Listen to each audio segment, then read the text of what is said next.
Good afternoon. Thank you for joining us for today's webinar, Choosing the Right Electric Compressor, presented by TCCI and hosted by OEM Off-Highway, the premier resource for engineers and product development teams at mobile on- and off-road equipment manufacturers. My name is Sarah Jensen, editor of OEM Off-Highway, and I'll be your moderator for this webinar. Today's program will consist of a series of slides with live audio from our presenters. We've reserved extra time at the end to address your questions. Questions can be submitted at any time using the question box on your screen, and our presenters will answer as many as possible during the time allotted. If they are unable to get to your question, it will be addressed offline following the event. If you have technical difficulties at any time during the program, please contact us via the question box on your screen and someone will assist you. Please also note that an archived version of this webinar, including the slides shown, will be posted on oemoffhighway.com roughly 24 hours from now. Our webinar today will review best practices for selecting the right electric compressor for your application. Our presenters today are Dick Ennis, Engineering Director, and Josh Saul, Application Engineer at TCCI. Dick and Josh, thank you for joining us, and I'll turn it over to you at this point to start the webinar. Very good. Thank you very much, Sarah. Good afternoon, everybody. My name is Dick Ennis. I am the Engineering Director here at TCCI. We're happy for you to join us this afternoon. What we hope we can get through here today with our presentation is to kind of give you an idea of what the trends are in the industry and what our product offerings are within the realm of that, because the industry is obviously changing at a very rapid rate.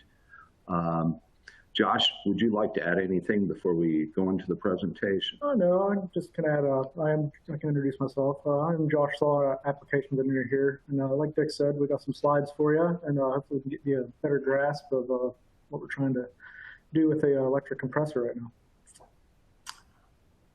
Very good. With no further ado, let's get to the presentation.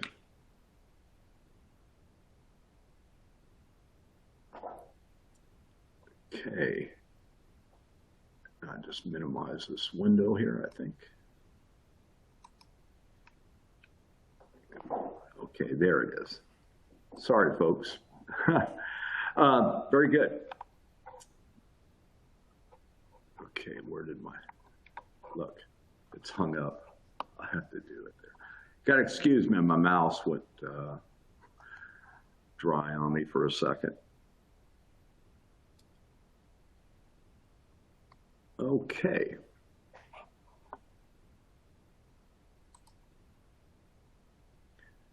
This slide will take a little second here. It should be going live, yeah. Okay, maybe it is this other one. Okay, sorry for the delay. The agenda for today, just so you guys know, chapter by chapter, the first one will be the trends of electrification and construction equipment, demand for electric compressors, EC basics, selecting an electric compressor, compressor sizing, the models that we offer, and the system integration and the support. So we'll just go to this. Boy, that slide didn't play. When you imagine the future of transportation, what do you see? Autonomy, versatility, efficiency, customized solutions. The time for that future is now. Electric compressors built for the heavy-duty vehicles that meet your low and high-volume needs. A wide range of products, 15 cc to 120 cc, 24 volt to 850 volt, 2 kilowatts to 30 kilowatts. Designed for battery cooling and air conditioning. From construction to agriculture, trucking to transport refrigeration, bus to automotive. The future delivered. TCCI electric compressors.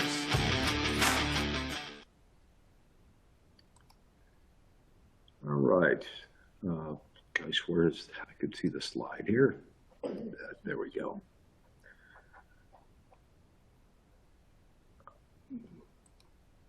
There we go. Again, just some of the points we need to discuss as we move into this. The industry drivers for electrification, Tier 4 emissions requirements required many years of development to actually get down to particulate size with diesel engines and the actual carbon monoxide and the different gases. Europe has approved the Stage 5, which is already put in effect.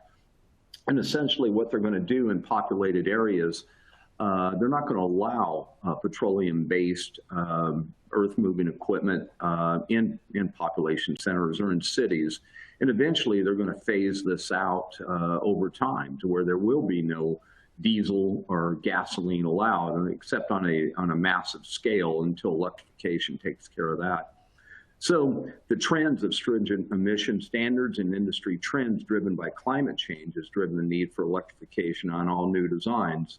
Every day you hear about it, that we are in the middle of a global warming, and consequently it's going to cause a lot of changes in the systems and the requirements for manufacturers. Some of the hybrid designs that you're probably familiar with, such as Toyota Prius, where it has an onboard engine but is electric as well. That's going to be probably what bridges the industry. And then finally, the most major construction equipment manufacturers have shown their new designs at the shows. And here's an interesting one that, and you guys could Google this type of information. Some of the stuff right now is really in skunk works, so it's not fully divulged. But the major manufacturers that have shared in the last few years some of their concepts. And here's a good one for a Caterpillar. It's equivalent to 161 horsepower engine, excavator, 122 kilowatt electric motor. It requires 300 kilowatt hours, lithium ion battery. It weighs 3.25 tons or 3.4 tons. It can operate 5 to 7 hours for needing recharge, and charging can be completed in 1 to 2 hours. But look at the scale of that. That's a very large piece of equipment. But they've already, this was back in 2018, I believe, when they showed this. Another unique design I found was Volvo construction equipment. It's EX2. It's all electric compact, released in 2017. It's touted as being 10 times more efficient, 10 times quieter than its diesel counterpart. And a lot of this equipment, without the diesel engine and the electrification, yeah, you can anticipate anywhere, normally they would operate over 80 to 85 decibels. They're down to less than 70 decibels, which is phenomenal. This particular model is shown right here. It has 2 lithium-ion batteries, and it provides 38 kilowatt hours for 8 hours consecutive. And instead of hydraulics, it utilizes electromechanical linear actuators to power the boom and implements. This is really an exciting change because of the full electrification that's in process. Linear actuators are, just through the development of robotics for construction equipment, they were able to design new actuators that are highly efficient, highly effective, and you're not subject to some of the limitations that happen with hydraulic systems and the leaking and the broken lines and things of that nature. And this most interesting fact here, as of now, Volvo Construction Equipment stopped development of their entire line of diesel-based engines for their compact equipment. Everything that they're doing is moving forward with electrification. Bobcat, here back in 2016, this is a very small piece of equipment, front excavator, and it has a very small battery pack, but you can see it's a small piece of equipment for working inside. And it has an external fast charging system with normal brakes factored in. So you could put it on charge while you're taking a break, and it only takes 2.5 hours to fully charge the battery pack. JCB, they launched their all-electric excavator back in 2018. It's a 19C-1E-Tech. It's a 2-ton excavator, and it can work all day with a 6-hour charge. It uses 3 lithium-ion batteries to deliver 15 kilowatt hours of power, and it has a load-sensing hydraulic system to maximize efficiency. So sometimes when you think in terms of hydraulics and time, you factor time in terms of work. So it might work slower, but that's just to improve on the efficiency. I don't know why that mouse, it just seems to, and then, there we go. The off-road demand, and this is interesting. The off-road construction vehicles present one of the biggest challenges, as a lot of you folks may know that are familiar with all of these types of equipment. It's the glass box scenario. It presents some extreme heat loads inside of the cab because it's much hotter in there because of the glass, and it traps the solar and the infrared. Gas and diesel engines eventually give way to electric motors driven by large batteries. Once 100% electrification occurs, then both cab and batteries require substantial cooling. And then, as mentioned before, climate change is already tasking thermal management at heat exchangers. And the question is, what can be done to solve this? And easing the demand. The glass box scenario can be improved with solar glass, which reduces the heat gain inside of the cab. They've made some tremendous inroads to this, and you can actually reduce cab temperature 5 to 8 degrees just by having a solar glass. Solar glass is expensive. In some cases it's tinted, so there may be some shifts in visibility, but essentially the use of this glass will help reduce the heat load inside and consequently require less capacity. Electric compressors reduce or eliminate marginal cab cooling with unlimited capacity constraints. Comfort and humidity levels are monitored with electric compressor smart electronics. In this particular case, as you guys may be aware of, when you're running with a fixed displacement compressor, the compressor cycling on and off, you get very dry, you get the red eye situation where it's so dry inside of the small cab that your eyes are hurt, they're irritated. Well, with smart electronics, you could actually monitor the humidity levels using humidistat, and you can modulate the compressor performance to give you the performance you need, but keeping humidification at comfortable levels. They also do this with automotive as well. Lithium batteries will require cooling to maintain optimum performance. There's a moderate or optimum range for battery operation. It's in the middle of what's good for us, right? What's comfortable for a human is comfortable for batteries. So when you get very cold, the batteries actually need heat. When you get very hot, the batteries need cooling because you're losing performance, and as you lose performance, the batteries degrade and it creates problems. One great thing about electric compressors, they maintain nominal pressures and conditions as climatic change increases, condensing temperatures and pressures. Areas that we've seen some really extreme conditions, in India, for instance, last year they had conditions that it went over 120 degrees in some areas. They were popping PRVs left and right on systems because the systems weren't designed for that high of operating or condensing pressures. The great thing about an EC is it's able to maintain a more of an adiabatic or isentropic cycle just through reduction of mass flow. So you can create more of a nominal operating condition because of the feedback loop between the compressor and the vehicle itself. And finally, size, modularity, efficiency, and smart technology makes full electric vocational equipment viable. And let's see here. Okay, I'm going to let Josh take over in the demand for electric compressors. Yeah, so here we have is the EVs, the main driver of the EC demand right now. So obviously every country across the board has their own goals for reducing emissions. Then I guess one of another factor, right, is our major OE manufacturers for the automotive industry, heavy duty off-road or on-road demand, and then we have obviously our off-highway and construction. A lot of our customers, what we're seeing is just individual customers, fleets, operating costs, corporate CO2 commitments and government, city, state, and country. So I guess ultimately what this is saying is, I guess across the board from top to bottom, the main drivers for the EC demand is to try to help reduce the impact what we're seeing on our environment. So a little brief overview of the usage for electric scroll compressors. So obviously electric vehicles has no belt to drive the compressor. The cabin and cargo need cooling, and battery and powertrain needs cooling, especially if DC fast charging.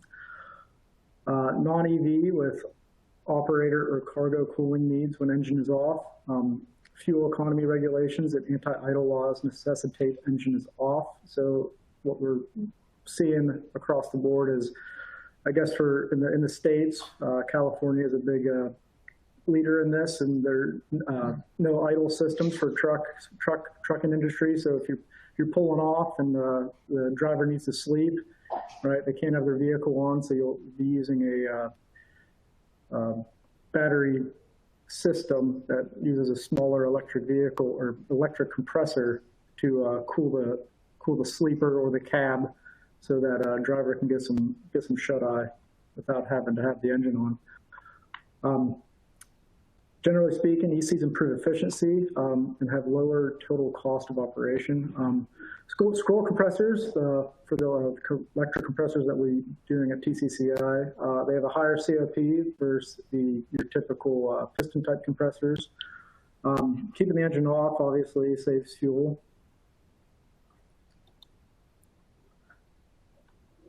Let's say basics. Yeah. Okay, let's go over some of the basics of the electric compressor and the anatomy. Thanks, by the way, Josh.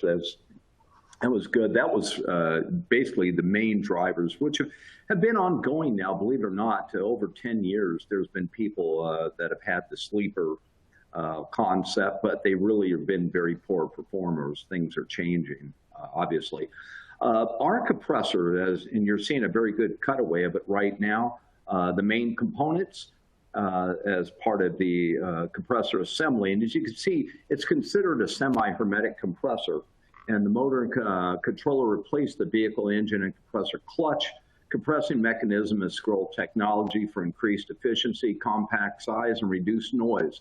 And suction gas is used to cool the motor and inverter controller.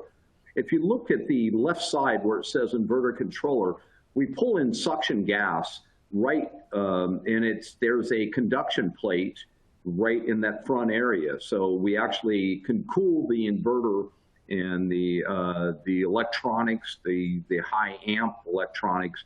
Next, you see the motor cross section. It's a simple 3-phase electric motor, and it's directly coupled to a scroll compressor at the very right. And as mentioned, a scroll compressor is by far the most efficient compressor. It has a very linear performance curve, and you'll see that in a later slide. Here's some of the internal components, and right there on the left are all the parts laid out clearly. You can't see the portion of the motor. The motor's on the right side and looking down the barrel, but there right there is the actual motor itself right next to the 2 scroll assemblies, the fixed and the orbital scroll. Right here, the inverter controller. What's interesting is the electronics are when I say smart, it has an EEPROM by which is programmable. So in communication with the actual vehicle through the CAN bus, it could actually monitor the parameters of the compressor, including amp draw, the internal temperatures of the compressor. And by doing so, this communication, the smart communication with the vehicle, can help in the decision making of, do you need more cooling? Do you need less cooling? Is the compressor running hot? Are there any other things that could be done to improve the efficiency of the refrigerant cycle or the HVAC cycle or the compressor operation? It's monitoring literally hundreds of times a second. Here's simple comparisons of electric compressor versus belt-driven. A belt-driven compressor is powered by the engine, requires a spinning engine belt to operate. Compressor speed is a ratio of engine speed, size for idle, and low speed cool down at high load, and oversized during high speed operation, higher speed operation. And I just want to interject one in here that isn't really mentioned in this presentation. We also manufacture engine-driven compressors that are variable. You guys are probably familiar with variable displacement compressors. The first attempt by the industry was actually back in the 80s, where it brought on variable displacement compressors. And conceptually, the idea was to change the angle of the swatch plate or the wobble plate to match the performance or the suction gas that it is seen. And by doing this, and it had a discharge bias, you can optimize performance, reduce the power consumption. But unfortunately, you're still limited, you're still belt driven with that compressor. So it was a very good efficiency step. We still manufacture for the gasoline and diesel engines for that and that capacity. But the electric compressor, unique thing, it's electrically powered, can run when the engine's off or not present. Compressor speed is chosen by the vehicle, communicated to the EC, and size for max load without regard to engine speed. And it will be a smaller displacement than a belt-driven. And here's, I can't see what that cut off. Yeah, you can see it right there. Do you want to do this? Yeah, all right. So I guess with the electric compressor, obviously you're going to have some constraints, but general current and power considerations. So the big driver for electric compressor is obviously your current draw constraint. So the available electric power and energy has to be enough to do the job. So obviously your Ohm's law, power equals voltage times current. So if you have half the voltage, you're going to get double the current. Current is a major driver of cost, obviously. The larger the current draw, the increase you're going to need for copper mass in the entire electrical circuit. So 2 times the current of whatever you're going to be running, you're going to need 4 times the copper area. So you're going to have a lot of increase in cost with this. So ultimately what we're saying here is the higher system voltage, the better for performance and cost.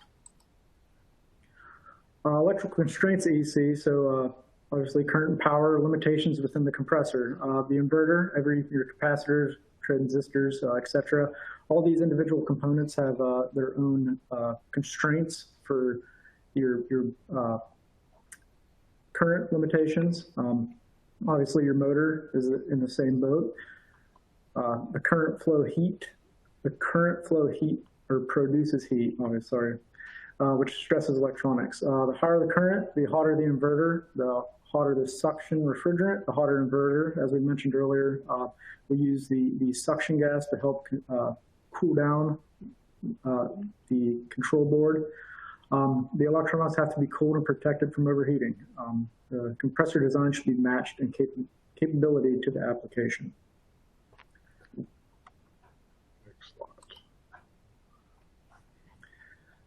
So here's a kind of a broad overview of what our typical, what you'll see for what voltage you might be seeing in each application. So like for this, for what it's saying is your standard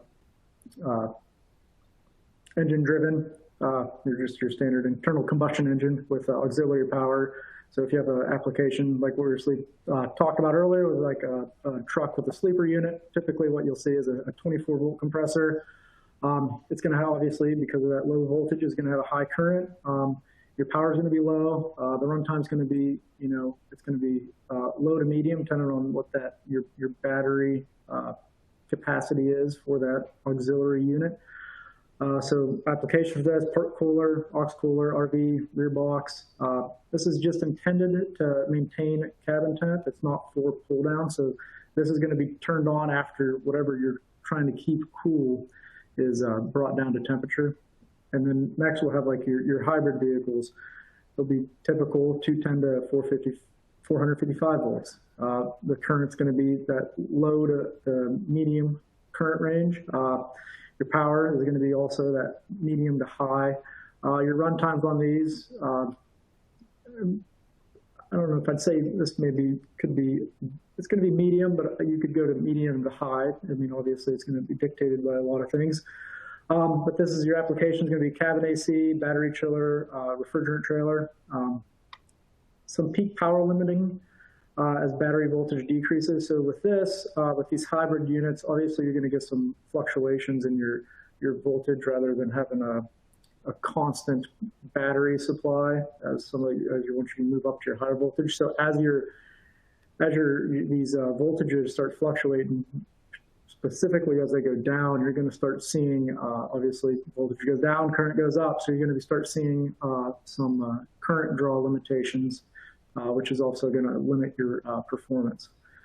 And then lastly here, obviously, we have fully electric vehicles. So typically, we have here is 210 to 455. So that is going to be on your lower end, but the more common is going to be that 450 to 800 volts. The sustained current is going to be low to high, depending on obviously what your voltage range you're running. Your power is going to be medium to high, and then your runtime, either full-time AC typically for a fully electric vehicle. You're going to have control the battery temperatures when it's being used and being charged. So for this specific application, forward volts can be current limited, like I specified before, for very high loads. 800 volts is very capable. So you'll see as we go down these slides, we have a 34 cc compressor that's both, we have a 400 volt option and an 800 volt option. And you'll see that the performance curves are very similar, but the reason for the two different voltage ranges is to kind of hit both of these targets. So if you have an application that's going to be a higher demand for cooling, we'd recommend that you use that 800 volt just for the specific reason of you're not going to run into you're limiting the compressor due to your current draw.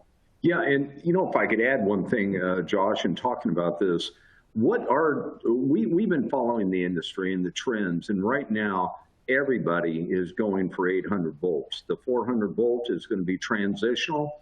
800 is where they're locking down because they're standardizing for their drive motors and all the other ancillary components that are going to be involved in vehicle manufacturing.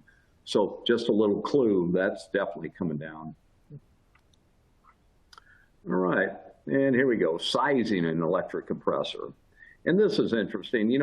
What size do you need? Most guys that are involved in HVAC, what comfortable temperatures are required. But some of the things that are becoming more complex, as mentioned already, Josh had alluded to, and that is we need battery cooling. You need the HVAC aspect, and it's got to be interfaced with the ECM. So there's a lot going on at the same time. And it's hard to compare directly, right, to belt-driven and EC, because I'll show you in a slide here that'll show you the impact of the cycling, the compressor speeding up, slowing down. But, the standard formula right here, cooling performance is speed times volumetric efficiency times displacement times refrigerant suction density times enthalpy change. The bare formula is mass flow times delta enthalpy in the end. So when you could do a theoretical displacement, say it's 70% efficient, blah, blah, blah, that's your calculated capacity, and we show it on a calorimeter in that method. But right here is the number one valid point in this comparison, and the belt-driven compressor speed will be low at idle, right? You're running 700. A lot of people run a 1.2 to 1 drive ratio. So if you can imagine your engine idle RPM, you're not even going to hit right about 1,000 RPM. And then if you look at the performance curve, it's not very good.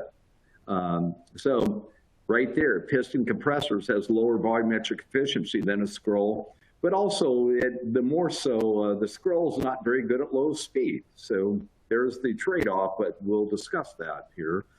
The result's much lower displacement needed with the EC to match belt-driven compressors, a flow of performance at idle, and common for a 170 cc belt-driven compressor to be replaced by a 34 cc electric compressor. So you can see the advantage where that fixed displacement, you could be a large displacement, which you'll need it to get the idle performance with the belt-driven, but an electric compressor, all I have to do is speed up that scroll compressor, and it'll more than match. It'll actually exceed the performance of that 170. Here's a very good indicator. If you look at these parameters that are plotted here, quite simply, it's the evaporator temperature, the engine speed, and the compressor speed. and look at the comparison, the upper graph, the belt driven. You can see how the compressor speeds up, slows down as the engine drives up and down. And you can see the performance, that blue dashed line as it goes through. At engine idle, very poor. Acceleration, it pulls down. Cruising speed, it's down.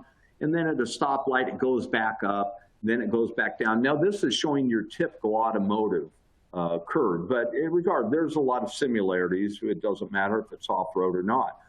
But you take an electric compressor, hey, compressor speed is very fixed. The performance will be fixed. So the engine could be fluctuating, as you notice. It's up and down, the idle, the whole 9 yards.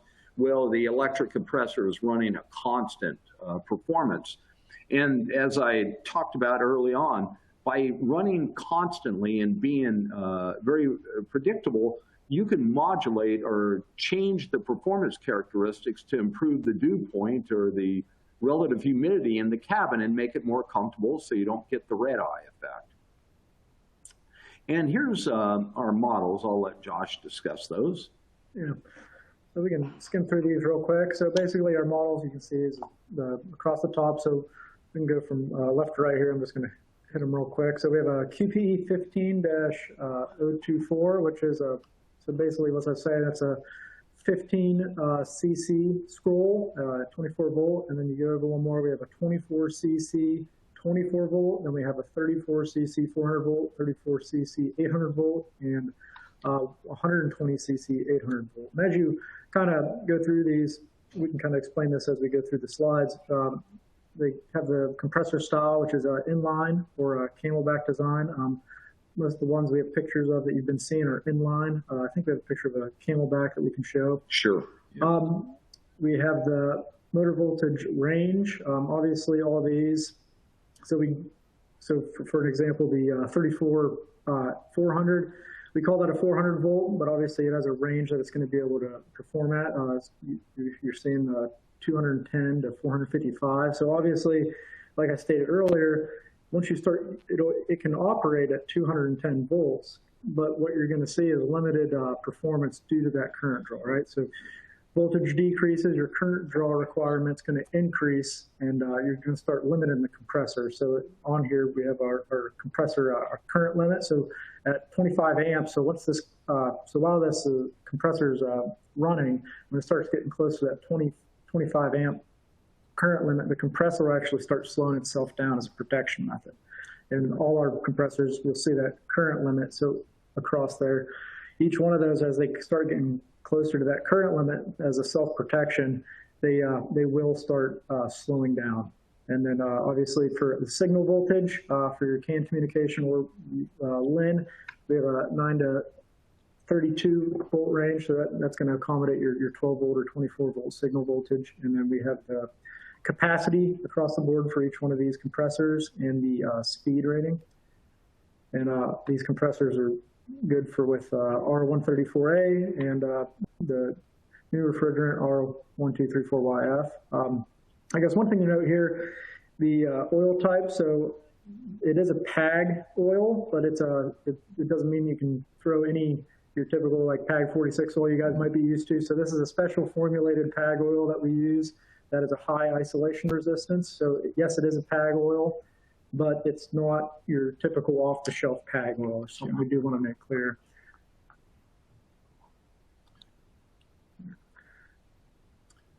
Okay. And then I guess I guess there's not too much of a need to dwell on these because obviously we kind of went over what their performance capabilities are. Yeah. If there's something you want to hit. Yeah, and this particular, you look at these side-by-side graphs, they're the exact same compressor.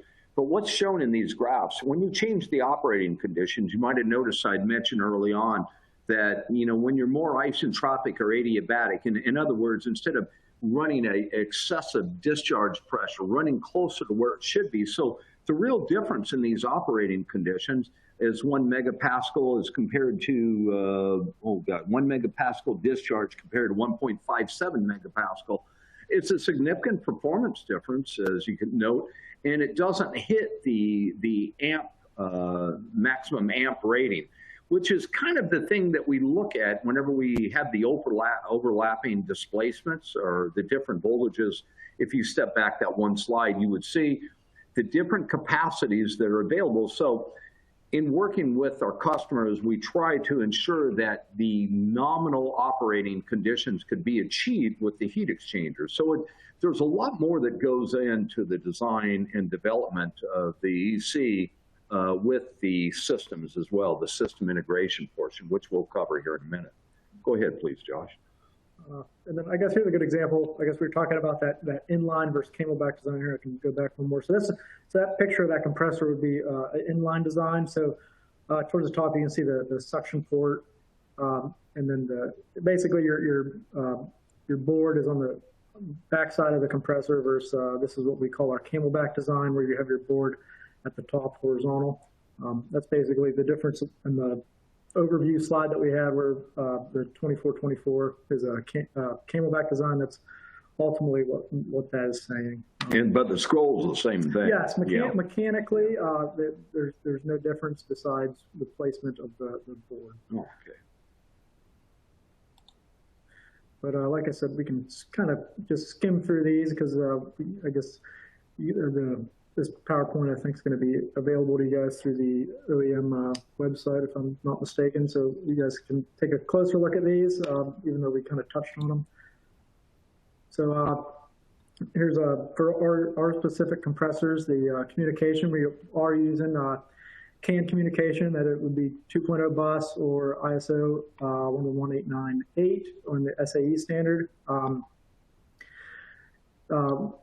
The wake up by pin KL15, it's kind of that can, depending, I guess, not much to talk about there, but that can change depending on what a customer would need. That doesn't, I guess, relate too much here, but I guess the big one in here is the vehicle will send commands to the compressor, so run, standby, or the speed to the compressor. The compressor will report back the actual speed in the live sensor data and status. So that live sensor data and status is would be the next bullet point, would be the internal sensor data. So basically what it's going to report, part of that live sensor data, is the voltage that the compressor is operating at. So what the compressor is receiving, the current, and the board temp. So all three of these factors, like what we talked about earlier about the current limiting, all these live sensor data that it's relaying back to the vehicle is going to be used to help self-protect it. So say the compressor, or the board, or the current, all three, or one individually, start hitting up towards what we identify as the limit of the compressor will either start speeding down slowing down or speeding up to control these aspects. So that way it's a self-protection of the compressor.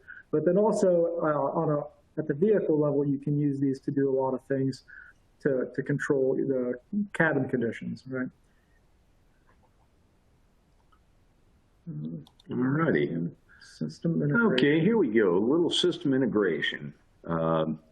This is where a little more complexity comes into play.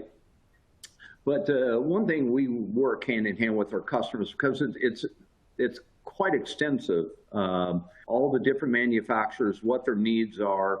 But essentially from us, as a manufacturer, as Josh had alluded to, the one slide that showed all the different displacements and the capacities that were capable, based on the customer, what their needs are, we can work through that and ascertain the nominal compressor and compressor design and how to implement it to the system. The refrigerant system design assessment, we have to go what type of system they have. Do they need heat pump capability?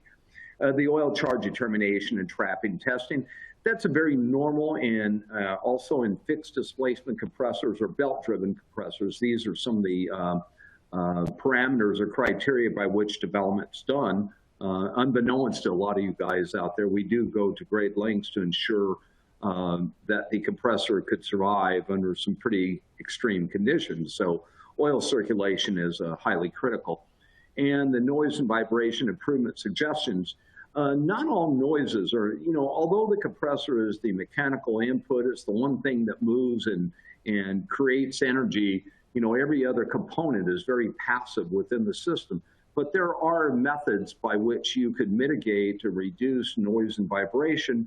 And with a quiet compressor in a quiet car, you can only imagine without that engine noise. You have to do some very fine tuning, dampening, and isolation to make it work.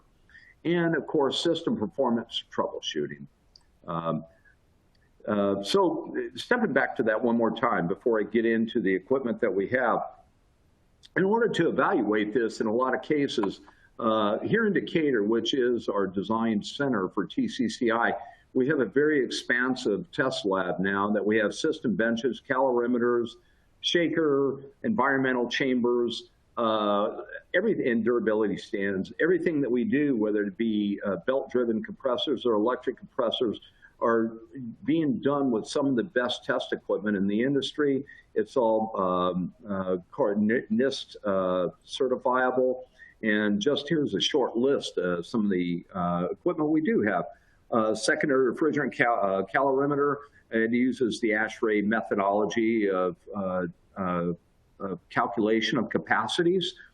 We have a large compressor calorimeter. It's capable of testing almost 100,000 BTU compressors. We do build large displacement compressors, and we use that.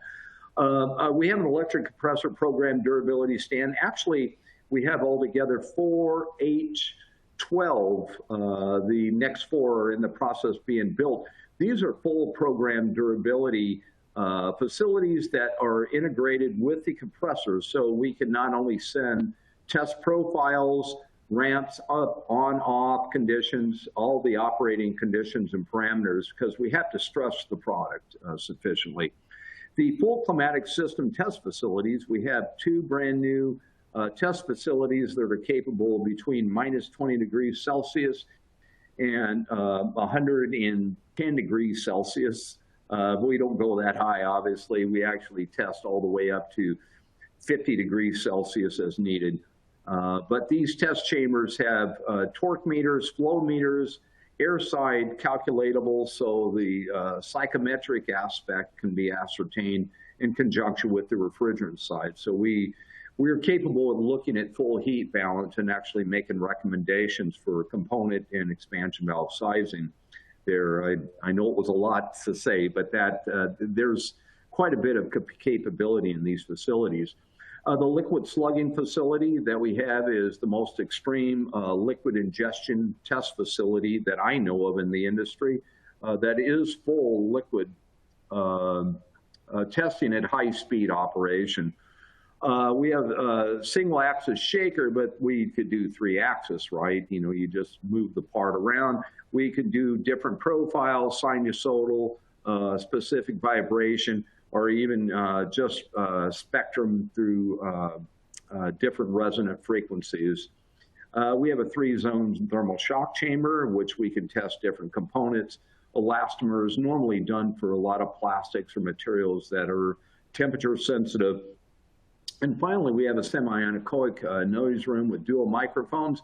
And also we have dynamic transducers, because those in the industry know there's a lot more extensive testing that goes into componentry, and the compressor is the heart of the whole system.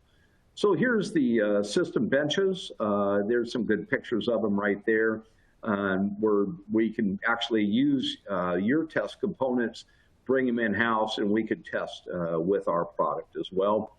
And as noted, full climatic simulation from coldest to the warmest environments, and customized design and test solutions, integration testing the thermal system. Everybody has their own test parameters out there and methods that they would like to evaluate parts. Well, we have the capability of doing whatever requirements they may have. To date, I think we have on file almost 20 different test specifications from different manufacturers across the world that we have worked with on this development. There is the last slide. That is the thank you slide. One more thing I wanted to add, though, because I didn't delve into it very much in the early slides, but there are a lot of other things that are going on with the smaller construction equipment, the skid steers, front end loaders, and the Mini-X. They're even getting down to like your DeWalt drill, where you'll back the equipment up when the battery's low. Instead of having to go through a quick charge, you'll just back it up and you'll change the battery pack and it'll be on site with an on-site charger. That's another technology or method that they're looking at. So at that point, I'm going to turn it back over to Sarah, who's going to field the questions. And I want to thank everybody for your time today. And I know we talk fast, but hopefully we can get some good dialogue and good discussion based on what we presented today. So if you will, Sarah. All right. Well, thank you, Dick and Josh, for your very informative presentation. And as they mentioned, we'll now move to the Q&A portion of the event. And remember, you can submit questions using the question box on your screen. And I see we have some questions that have come in already. The first question we have is, what are the sensor inputs to the compressor? Actually, when we talk CAN bus is a bidirectional method of communication. So as noted on the one slide, it told between 9 and 32 volts DC for a control voltage, and whether it be an algorithm or through the ECM or a different type of, we also have LIN communication capability. But in the end, the inputs are driven by whatever the supplier or the customer requires. And as Josh noted, there were 3 independent parameters that the compressor tracks independently for self-protection, but also for feedback purposes. I hope that answered that question. Okay. Our next question is, what oil circulation rate do you need for the compressors?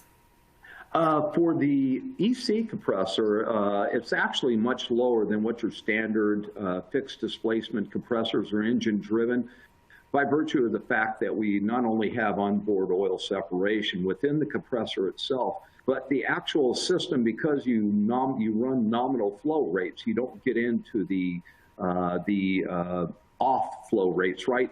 Low flow, for instance, an idle condition at a low ambient condition, you'll have a lot of oil trapping. There it runs into problems. So to answer your question more directly, we would expect anywhere from 2 to 5% nominal should be fine. 1% at an idle at low flow condition, at a low climatic condition, would not be inordinate as well. Okay. Our next question is, will the same cooling systems be used for both battery cooling and cab cooling? Do you want that, Josh? That's a good question. They can be. I think typically what we're seeing is, what's the best way to answer this? I guess to be bad at answering this question, so they can be used for both, but what we're typically seeing is you're going to have 2 compressed, depending on the demand, right, your capacity requirement. But typically for what we're seeing is you're going to have your own system for the cabin and another system for your battery, but like depending on your demand again. So if you have a, say, 40 or 50 kilowatts needed cooling capacity, you're going to have to split that up into 2 systems. Or if it's low enough, you can have that one compressor feed meet both the demands for that. Yeah, and that's a great question, and Josh answered it the best that he could, because in the end, there is 2 different mindsets right now. A lot of people feel you can get sufficient battery cooling, but from what our experience in some of the bad conditions around the world, you're going to need 2 different electric compressors, because to give up one versus the other, am I going to give up comfort in order to keep the battery cool enough to keep operating? Well, that would be the trend. But then now you're very uncomfortable. And then to go the other direction, you could run with temperature runaway with the batteries, which could be a problem unto itself. Yeah, and then I guess one more thing to add to that would be, it kind of correlates with the oil circulation. If you are doing two compressors on one system, or sorry, 2 systems with 1 compressor or vice versa, you're going to potentially get oil trapping throughout the system, and where your oil circulation is really going to be something you want to look at and worry about for system design. Yeah, and those are the guys that use direct expansion for battery cooling. We're seeing a lot more people using the slurry method, and the slurry method is probably much better, because if you were going to have that duality of systems, And by having a slurry, you don't circulate around the batteries the gas itself, the refrigerant gas. You cool the slurry at a fixed location, so you're not subject to that. But as he alluded, we're seeing there's going to be a need for 2 compressors, and in some applications, we've had customers talking about 3 compressors on Class 8 trucks. 1 for batteries, 1 for standard HVAC, and 1 for the sleeper unit. Okay. I hope that answered your question. Great. Our next question is, the person is wondering, when will the 800 volt DC compressors become available? Let Josh have that. So right now, samples are available. We're in the process of validating our 800 volt. So I guess you do say 800 volt, but I guess it's kind of broad.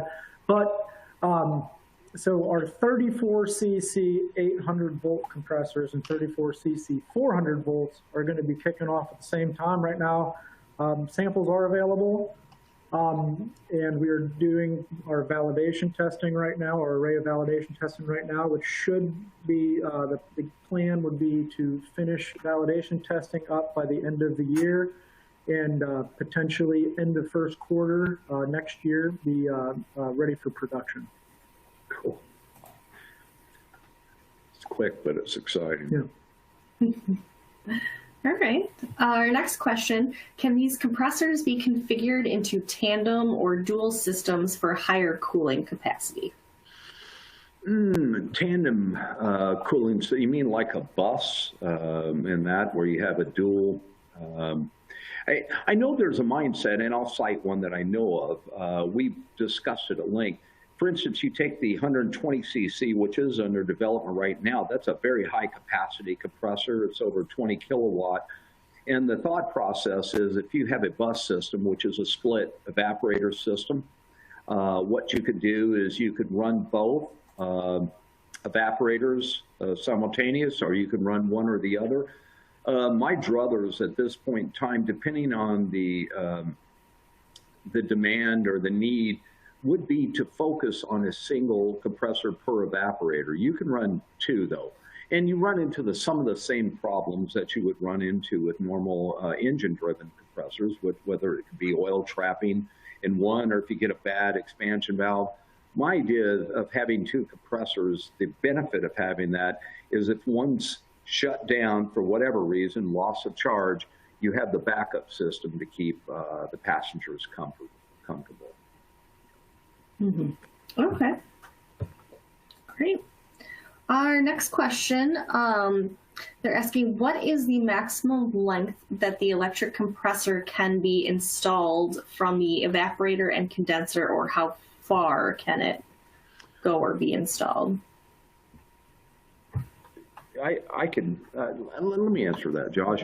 You run into some of the same issues, and it's not the condenser. The condenser, I could be a block away if you think of those terms. But the evaporator, it's highly critical to keep the evaporator as close to the compressor as possible to stay within the adiabatic cycle, because when you start talking pressure drop on the low side, a good rule of thumb, and it could be an engine-driven compressor or EC. For every PSI of pressure drop from the evaporator to the compressor is equivalent to 1 degree Fahrenheit at the vent.